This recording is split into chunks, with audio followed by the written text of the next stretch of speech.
para vocês, absolutamente fundamental para professor, para continuar sendo professor, o direito legítimo de eu arrumar o que eu acho que deve ser importante para a criança, é um direito meu e do grupo, evidentemente, de profissionais da minha escola. Bem, por isso que nós estamos dizendo, ó, professor tem que ser bem formado, tem. Nós não somos, também não existe uma discussão sobre isso. Existe o que estão querendo fazer conosco, que essa é uma outra discussão, tá certo? Que é de ponta a ponta do Brasil, como parece que agora, de repente, que é um cuidado que nós temos que tomar. Vocês viram que, de repente, as crianças brasileiras, a gente era interessante. Aí a gente cresceu e os que vêm, eles são limitados, tá certo? Os professores, nós somos realmente desinteressantes, nós não conseguimos nos atualizar, parece que nós temos um vírus que nos impede de modificar as coisas. E o que acontece? Hoje defende-se que professor tem que saber dar aula. Eu pergunto para vocês, quem é que está falando essas coisas? Quem que dá aula dos que estão falando essas coisas? Eu tenho perguntado, porque eu também, olha, eu fiz a escola normal, que era de príncipes e princesas. Quando eu cheguei na escola para dar aula, eu não sabia dar aula. Eu também me formei na USP e não sabia dar aula. Por quê? Porque a gente chega lá e tem o tal do coletivo de colegas que, em geral, quando a turma concreta aparece para mim, o que eu vou fazer? Vou fazer assim, Tereza, você que é mais experiente, o que é que eu faço agora com aqueles 50 malucos que tem lá na sala? Eles são interessantes, eu nem sei como é que eu faço. Eu domino todos os métodos, mas eu faço exatamente o quê? Porque eu cheguei lá, sorri e não funcionou, tá certo? Então, essa é uma questão para a gente pensar. Evidentemente, e eu tenho certeza que a Sônia está cuidando disso, essa é uma coisa que nós temos que discutir. Condições de trabalho. Não dá para falarmos em prioridade da educação e fazer de conta na prática que não é uma prioridade da educação. Então, eu não tenho dúvida, ó, jornada de trabalho, ela é alguma coisa que nós temos que avançar, gente. E eu vou dizer para vocês, não só numa escola só, eu acho que numa escola só é o desejo. O segundo desejo é que seja numa jornada só. Essa é uma discussão que nós vamos ter que fazer. Gente, não dá para melhorar ensino, vamos falar a verdade. Eu trabalho à noite. Bem, quando eu entro na USP para dar aula para os meus alunos à noite, é a minha primeira hora aula. Logicamente que eu estou animadinha. E aí, gente, como é que está, tal, etc. Vamos lá, fiz isso, pesquisei aquilo, tal. É isso. Se eu tiver na minha 8ª hora de trabalho, eu gostaria que os alunos faltassem naquele dia. Falavam, gente, olha, eu ouvi dizer que tem aí uma gripe suína, melhor a gente ir para casa hoje, né? Por quê? Chama-se exaustão, condição de saúde do professor. Isso não é brincadeira, a nossa jornada tem sido muito pesada, tá certo? E nós precisamos discutir isso de alguma maneira, né? Os dados nos possibilitam admitir que os sistemas de ensino, talvez para discutir aqui, Sônia, será que 10% dos professores concordariam em ter, por exemplo, 40 horas, um regime de dedicação exclusiva? Tá certo? Quer dizer, abrir mão, sim, vai ter que dar aumento proporcional, mas abrir mão do seu segundo cargo é uma proposta.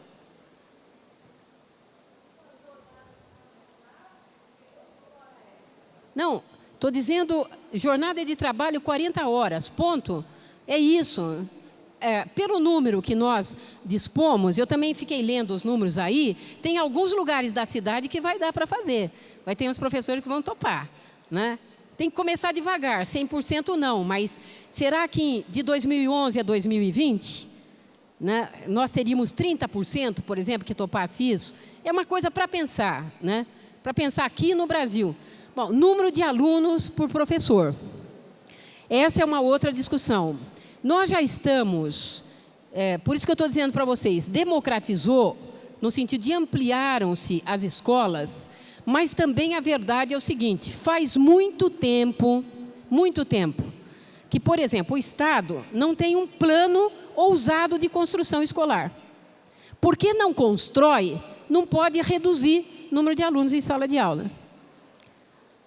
Eu estou propondo aqui a todos, vamos fazer uma experiência de 20 crianças brasileiras na atual primeira série de 6 anos, pelo menos para admitir a dignidade das crianças pequenas, que implica necessariamente de um atendimento individualizado, a hora que quer ir no banheiro, porque caiu, porque chorou, porque ainda alguns chupam um chupeta escondido, porque é criança. Vamos começar uma experiência e nós vamos ver se efetivamente, na ponta, nós não vamos ter crianças que produzem mais, que rendem mais e até que aprendem a ler e escrever de uma maneira um pouco mais natural do que a maluquice que nós temos feito com elas. E, evidentemente, um salário digno. Acabou meu tempo, é isso? Não, tá bom. Aí é o seguinte, o que eu estou chamando de clima, salário digno, nós já sabemos, isso é a reivindicação. A Tereza já falou também, todos nós, né? Professor tem que ganhar bem, tem que ser uma disputa social, tá certo? Nós não podemos só achar que médico tem que ganhar mais que nós. Nós também lidamos com vidas, tá certo? E nós não só para salvar hoje, mas para criar o cidadão de amanhã. Queremos brasileiros e brasileiras fortes, tem que ganhar melhor, não tem dúvida nenhuma. Clima educativo estimulante na escola. Se eu tiver uma escola que efetivamente não melhora um pouco também a sua cara, é difícil. Eu chego lá, está tudo escuro, tem umas coisas caindo, arrancou, está sem maçaneta, o banheiro não funciona, tá certo? É muito ruim isso daí, né? Então, eu tenho que ter um mínimo de condições nas escolas, claro, vai indo aos poucos, tal, etc. Choveu, caiu a parede, molhou a parede, bom, vai ter um processo de reconstrução que é rápido, e a Sônia é rápida para isso, ela está saindo, mas vocês podem cobrar dela depois. A existência de espaços pedagógicos, essa é uma discussão. O que aconteceu? Na década de 70 é que se deu, é só para vocês saberem disso, na década de 70 é que se deu a grande expansão de vagas na rede pública estadual paulista. De lá para cá, nós efetivamente ocupamos tudo que era espaçozinho da escola, transformamos em sala de aula. Tanto escolas municipais como estaduais. Bem, está na hora de começar o movimento inverso. Está na hora de começarmos a devolver para as escolas salas ambientes, que todas elas foram eliminadas. Hoje é muito difícil uma escola que tenha, por exemplo, uma salinha para constituir um grêmio estudantil, porque não existe mais espaço. E todos nós, diretores, fizemos um puxadinho do espaço que existia disponível nas escolas, né? Está na hora, portanto, de a gente começar o processo inverso para, de fato, a gente ter parque, biblioteca, quadra de esportes. Eu não vou perguntar aqui, porque não precisa isto, mas nós temos constatado, estamos fazendo uma pesquisa sobre o ensino fundamental de 9 anos, e é estarrecedor que na grande maioria dos municípios do estado de São Paulo, mesmo os mais ricos, as crianças foram matriculadas, muitas vezes em escolas que não têm nenhum espaço livre para elas brincarem, não é? E descobriram que a quadra de esporte, ela é usada somente com crianças de 5ª a 8ª série e que elas não vão poder ocupar, né? Essa é uma situação que não é tão simples assim. Queria só lembrar, para nós construirmos isso, não vamos discutir gestão, mas só lembrando que a gestão, ela começa na sala de aula, né? Nós temos que reaprender a ouvir as crianças, né? E perguntar para elas exatamente o que vocês estão achando disso que eu estou trabalhando. Segundo, a importância da autonomia escolar para a construção do seu projeto pedagógico. Se eu não tiver essa autonomia, é muito difícil o tema da qualidade social poder aparecer em qualquer lugar. Ele não existe.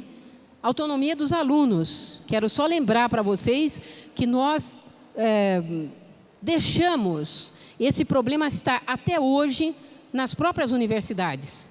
As próprias universidades têm um problema em relação aos seus centros acadêmicos, exatamente pela falta de prática e espaço que nas escolas de ensino fundamental e médio hoje se deixou de estimular que os alunos participem, criando as suas próprias organizações, né? E os conselhos de escola, veja, eu não vou discutir. Agora, se os professores acreditam num projeto pedagógico que eles elaborem, é claro que eu tenho que ter um conselho de escola que tenha algum poder deliberativo para legitimar aquilo que vocês estão propondo que seja feito, né? E, logicamente, uma transferência de recursos financeiros para a escola, que a escola possa dar conta dessas pequenas intervenções. Quebrou a maçaneta, eu faço imediatamente, a luz, tal, etc. E para não depender da Secretaria de Educação, que, obviamente, vai ser muito mais lenta do que a iniciativa da própria escola para corrigir essas coisas, não é? O que é que hoje acontece e que, só para a gente terminar aqui, 5 reflexões que eu acho que são importantíssimas. A primeira discussão é que eu quero lembrar a vocês que a nossa mídia, ela não é uma mídia neutra. E, portanto, é o seguinte, é incrível a frequência, como nos últimos 3 anos, todos os dias sairá alguma reportagem contra as escolas públicas, estaduais e municipais no Brasil de ponta a ponta. Gostaria de lembrar para vocês que isso é um projeto direcionado. Nós estamos numa situação hoje no Brasil, numa disputa mercadológica sobre o que significam as escolas públicas. Os empresários, eles não estão interessados em manter as escolas, porque o povo brasileiro é suficientemente pobre para não conseguir pagar uma mensalidade que os interessa. Mas eles estão interessados, sim, na disputa por dentro do processo de privatização. E como é que eu faço isso? Primeira coisa, bom, aqui que eu quero pegar, que é o ponto 3. A qualidade do ensino hoje, vocês vejam bem, é avaliada exclusivamente pelas provas nacionais. No nível federal, é a Prova Brasil, eu tenho o ENAD, tenho o ENEM, tenho o ENSEJA, que diz exatamente, ou que pretende dizer, que vai para a mídia para dizer o seguinte: vejam, as escolas públicas não atingem o mínimo que estas provas esperariam que um cidadão brasileiro, com aquela idade, naquela série, tivesse como resultado. Cá entre nós, para quem está dando aula concreto nas escolas públicas, nós sabemos que os nossos alunos são mais inteligentes do que tanto em nível nacional como estadual, seja o IDEB, que gerou os PARs, seja o IDESP, que gera exatamente o SARESP, que as nossas crianças são mais inteligentes, produzem mais do que aquilo que realmente estas provas pretendem medir. E que tem mais um problema, que agora em São Paulo foi introduzido, nós já temos dos 27 estados, 11 estados que já adotaram a mesma coisa que o estado de São Paulo faz. Além de fazer a prova, eu vou estabelecer um bônus que ratifica a prova. O que ela faz?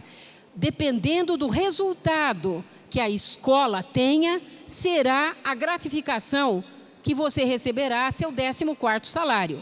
Eu pergunto para vocês, algum professor, isto é uma forma extremamente complicada de começarmos a caminhar para um currículo único. Porque a verdade é o seguinte, o primeiro ano eu reajo, o segundo ano eu reajo.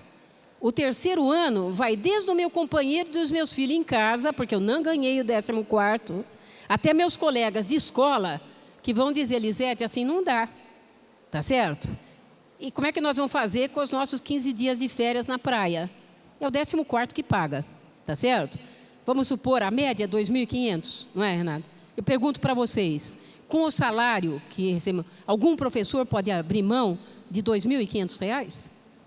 Tá certo? Se R$ 2.500 é a condição para eu ter minhas fériasinhas de janeiro, me desculpe, vou concordar com o que o Estado mandar fazer. Tá certo? Então, vocês entendam que isto é um sistema que a gente chama de encabrestamento, desculpe o termo, dos próprios professores e da política educacional, né? É uma coisa complicada. E, evidentemente, ao mesmo tempo, nós temos tido o quê? Eu falo, o professor realmente é incompetente. Agora, o que é que acontece no processo de formação? A cada dia, não só a defesa do ensino à distância, que eu não vou discutir aqui, não é? Nós somos contra que a formação inicial seja à distância, mas hoje ele é uma defesa, tanto do governo federal como estadual. Tá certo? Um criou a UAB, a outra criou a Univesp. Portanto, é a mesma coisa, com redução imediata do período de formação. Então, hoje, se vocês quiserem, em 2 anos, 2 anos e meio, no máximo, vocês estão formados. Estão formados? É isso.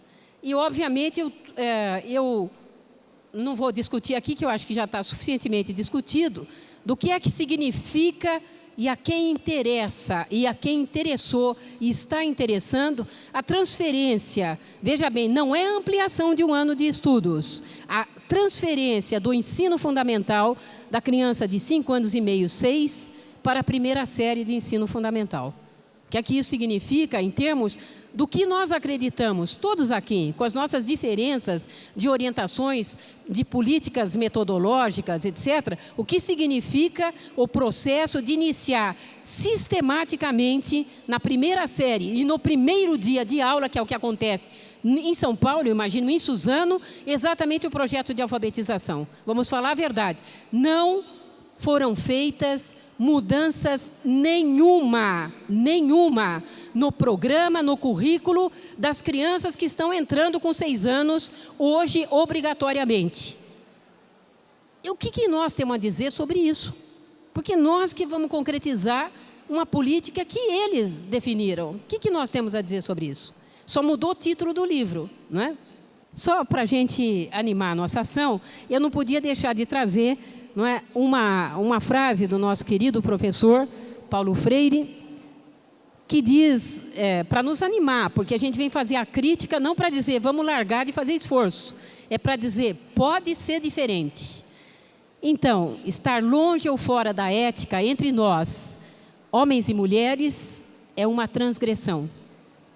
É por isso que transformar a experiência educativa em puro treinamento técnico é amesquinhar o que há de fundamentalmente humano no exercício educativo, seu caráter formador. Se respeita a natureza do ser humano, o ensino de conteúdos não pode se dar alheio à formação moral do educando. Educar é substantivamente formar. Em defesa disso, nesse espetacular Congresso de Educação. Muito obrigada. Nós vamos abrir agora para o debate, mas acho interessante a gente perceber aqui que nós tivemos uma mesa riquíssima, com contribuições valiosíssimas para os nossos GTs de amanhã, iniciando já hoje com o debate que nós vamos abrir daqui a pouquinho. E também as colocações que os nossos convidados trazem também nos cutucam, não é verdade? Também nos cutucam quando a gente ouve e traz para a realidade de Suzano.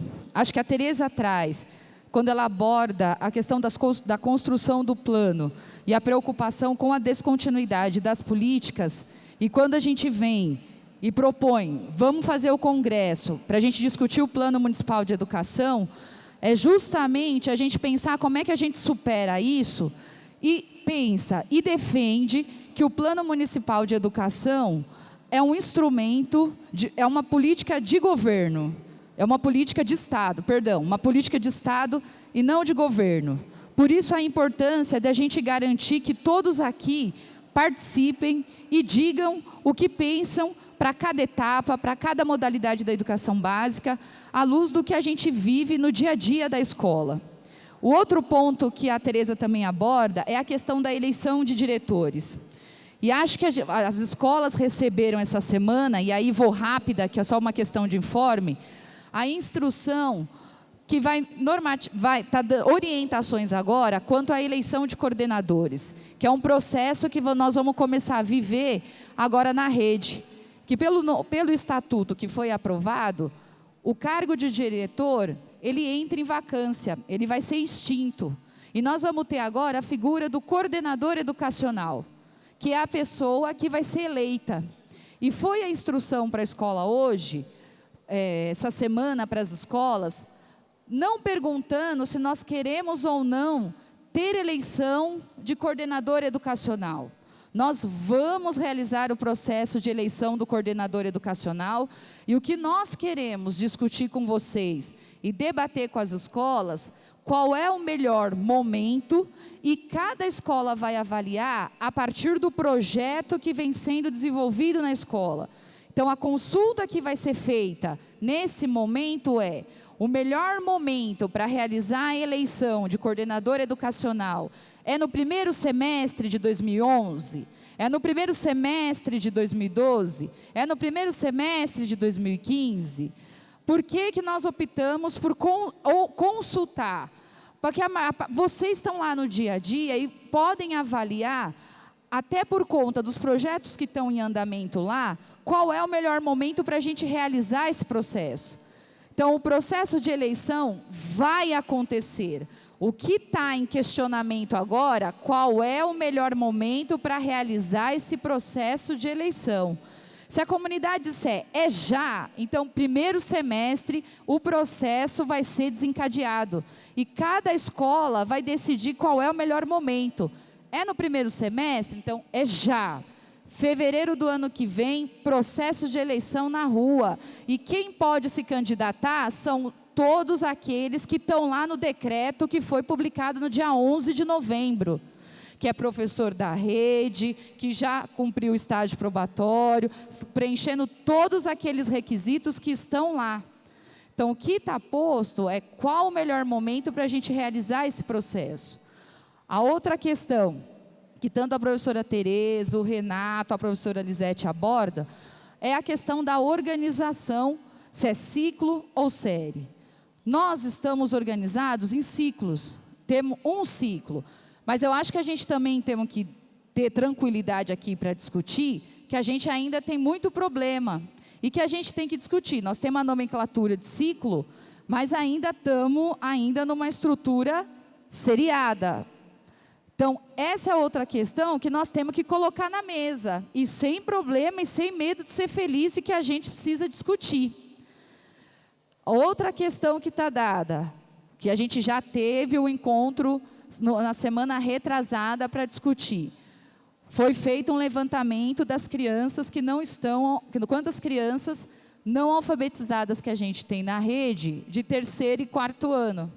Nós temos aí aproximadamente 13%. E isso é outra coisa que nós também temos que discutir. A gente não tem que pôr embaixo da mesa, temos que pôr em cima da mesa o que nós vamos fazer. O Renato trouxe também na fala dele a questão do atendimento. Ele problematizou isso e trouxe a questão no Estado, como que está a dificuldade em relação ao ensino médio. E nós, no município, temos outro gargalo lá na ponta, que é a questão da educação infantil, que foi um debate que nós tivemos aqui hoje, no período da manhã, aqui no Bunquiô. Como é que a gente amplia o atendimento de 0 a 3 e 4 a 5? A gente tem hoje na cidade aproximadamente 19 mil crianças de 0 a 3. E temos um atendimento de 2.300 crianças. Como é que a gente amplia esse atendimento? E agora, com a obrigatoriedade a partir dos 4 anos, nós vamos ter que fazer adequação na rede. Como é que nós vamos fazer?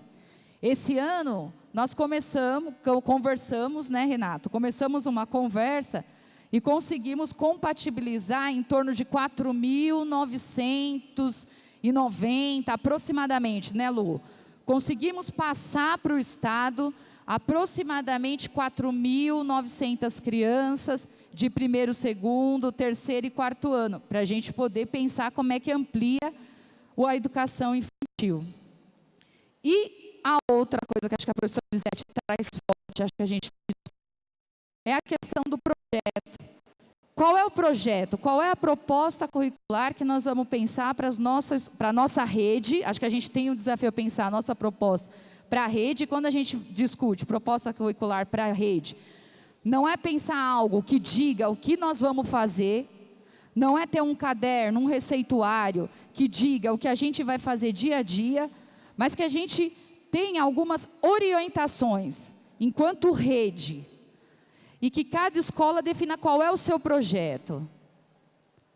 Então, são questões que estão postas para a gente discutir. Hoje, iniciarmos aqui essas questões, amanhã aprofundarmos no GT e darmos continuidade para onde que nós vamos caminhar com a nossa proposta, com a nossa organização. Então, eu vou abrir agora. Acho que a gente podia combinar blocos de questões. Não sei o que a plenária acha. A gente podia fazer bloco de 3 questões. E aí a gente volta para vocês e assim nós vamos, até onde a gente aguentar aqui no debate. Meu nome é Ana Cristina Gavinho.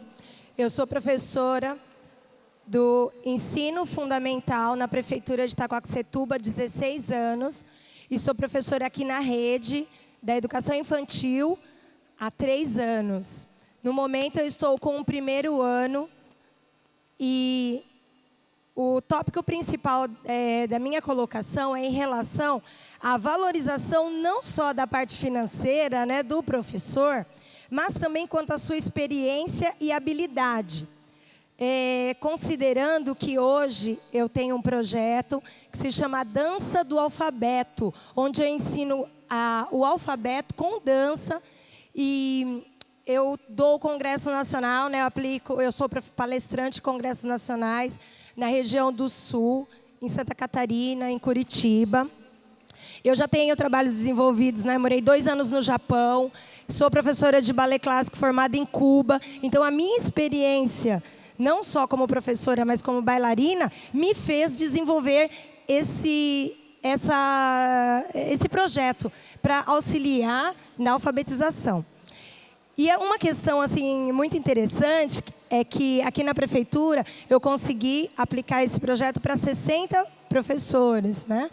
Porém, isso foi há 3 anos atrás. Então, eu me sinto assim um pouquinho desvalorizada a partir do momento que eu faço. De 15 em 15 dias eu vou para fora do estado de São Paulo, né? Eu já formei 2.000 professores fora e dentro dos meus municípios que eu presto serviço, eu não sou nem conhecida no sentido de, olha, vamos tentar aplicar esse trabalho, né? Então, eu acho muito interessante essa questão de conhecer o que os outros professores fazem, de conhecer até que ponto o trabalho é reconhecido ou aplicado, porque na minha escola, eu trabalho na Escola Rui Ferreira Guimarães, até agora eu só consegui atingir 2 salas de aula. A sala da professora Dayana, que está aqui presente, que é uma professora do 1º ano, que isso também faz parte do meu período, né, trabalha no meu período, e da professora Priscila, que é um G5, 5 anos, só que foi a título de apresentação. Então, essa questão da valorização é uma coisa que me toca muito e eu acho que teria que ser revisto, né? Até que ponto eu posso sair da minha sala e aplicar isso na minha escola? Ou, quem sabe, no meu município, por que não?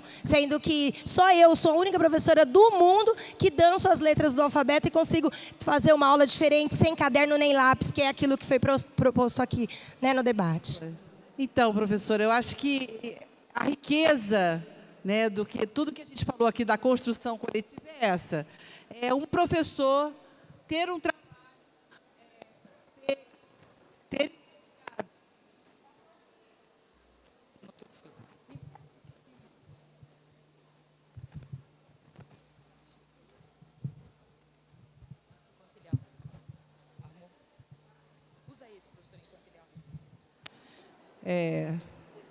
a gente sabe que a criatividade, né, é fundamental. E a autonomia, isso que quando nós falamos do que é a autonomia do professor e da escola, é exatamente um professor que construiu um trabalho e que pode contaminar outros, não necessariamente todos têm que fazer a mesma coisa, mas que aquela pode ser uma ideia que junta com a ideia do outro e que assim a escola se torna uma escola viva, né? Quando a gente dizia que os cadernos, o professor ou ele está atrelado a uma apostila ou ele está atrelado ao livro didático, né? A gente tem discutido muito isso. Como é que a aula está se tornando a página do livro didático? O planejamento é a página ou o índice do livro didático. Então, quando a gente encontra essa riqueza e essa autonomia, eu acho que cabe às administrações, às escolas, poderem fazer intercâmbios, construir intercâmbios de professores. Eu tenho feito uma coisa lá no curso de pedagogia, que é os alunos organizarem a Semana da Educação. Então, na Semana da Educação que aconteceu agora, eu tive alunos formados que vieram trazer as suas experiências para os alunos em formação. Eu tive professores que estão fazendo doutorado, trazendo as suas pesquisas de doutorado para promover a reflexão com os alunos da pedagogia. Eu acho que essa riqueza, ela tem que se dar em todos os espaços da escola e da administração, enfim, para que essa construção possa ser, de fato, rica e traga frutos e outras possibilidades para a escola. Eu só sugeriria, talvez, complementarmente, que, talvez, Ana, a sua experiência seja publicada, né?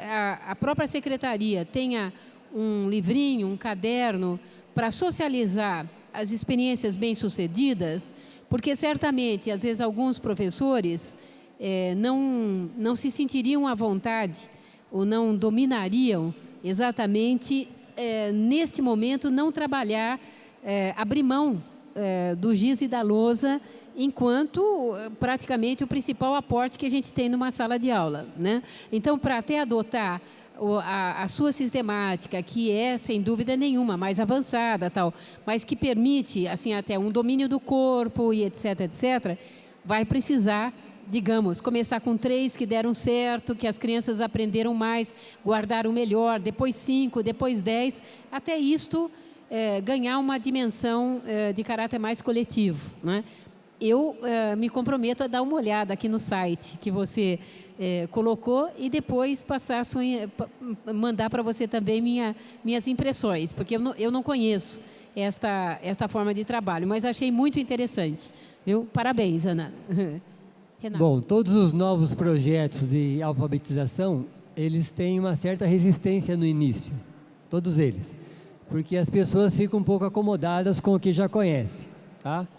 Eu entendo que agora, com 2011, entrando também a música no currículo, vai ficar mais fácil você estar divulgando aí essa sua técnica, esse seu projeto. Vejo que realmente é válido. E uma coisa, a criança ela não aprende apenas no banco da escola, né? Não aprende só de uma forma. Então ela aprende de várias formas e tudo isso deve ser utilizado em todos os momentos. E só para completar, Ana, eu acho que você traz uma proposta que é para a gente pensar também como é que a gente cria mais espaços na rede para a gente socializar as práticas, porque há muitas práticas interessantes na rede que a gente não conhece, que não há essa troca. Então, acho que a gente pensar para o ano que vem, quais são os espaços, em quais momentos que a gente poderia criar, e aí a gente pode brincar com o nome, um compartilhar, um trocando práticas, onde as pessoas possam vir e apresentar os projetos que desenvolvem na rede, os trabalhos que já vêm desenvolvendo. E aí a gente discutiu um pouco como que seria a estrutura desse espaço, né? É um encontro, é uma oficina, como seria? Então, acho que eu acho que essa é a proposta do Congresso, é a gente levantar propostas. E acho que essa proposta tem que estar no GT amanhã. Como é que a gente cria espaços de socialização, de troca, das próprias práticas que hoje a gente tem na rede, né? Então, acho que isso que você traz, a gente não pode perder e tem que constar no GT amanhã na discussão para a gente incorporar, lógico, se for consenso do grupo, do coletivo, no documento. Edivaldo, pai de alunos. As crianças hoje, você pega um videogame para ela, vem tudo lá escrito em inglês. E ela consegue decifrar. Ela consegue jogar. Ela vai para a sala de aula e chega lá, senta numa cadeira e tem lá um quadro negro lá com giz branco. Né? O professor começou assim, a entrar na informática há 5 anos. Ele não sabia nem digitar. Hoje, se você pegar uma criança hoje numa lan house, ela digita muito mais rápido que você, conhece muito mais do que você. Qual o futuro da alfabetização? Como nós vamos alfabetizar daqui para frente? Essa criança que está nascendo numa tecnologia hoje bem avançada. Né? E nós estamos ainda alfabetizando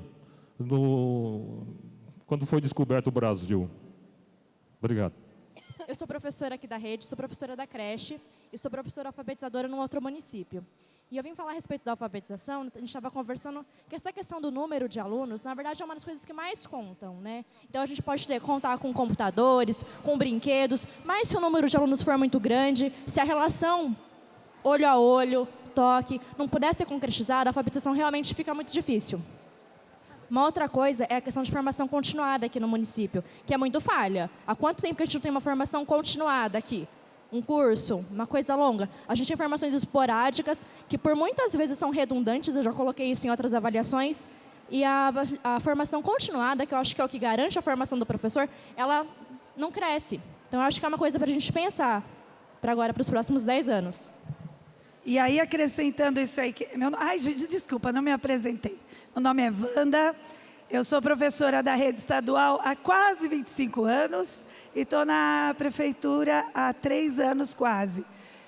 Minha experiência é com o ensino fundamental e a gente estava conversando sobre essa questão da formação do professor. E aí eu achei muito legal quando a senhora falou sobre a questão do ensino à distância, porque a gente já comentava isso com algumas amigas. Por que médico não existe ensino à distância? Dentista não tem ensino à distância. Psicólogo também não. A única formação à distância que tem é para o professor. E é nós que vamos formar o médico lá no futuro, porque se ele não aprender a ler comigo, ele não vai fazer faculdade. Então, por que para eles existem um ensino de fato, próximo, contato com o professor, e só na educação que as coisas às vezes são tão banalizadas? Então, o problema já começa na formação do professor. E vou reforçar o que a Si falou.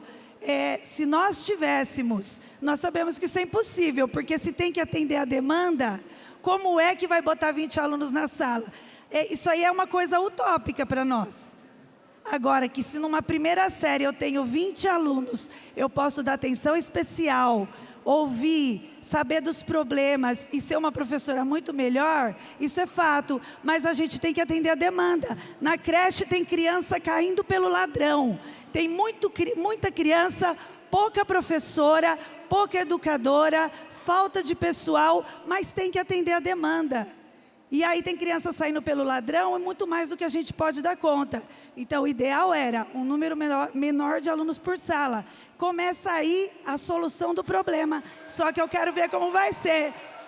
Olha, Edivaldo, eu acho que você traz aqui uma questão que ela tem a ver exatamente com o que nós chamamos hoje de estarmos atentos ao grupo com o qual nós vamos trabalhar, quer dizer, o que é ser criança hoje, né? Não é a mesma coisa que no meu tempo, que não tinha nem televisão.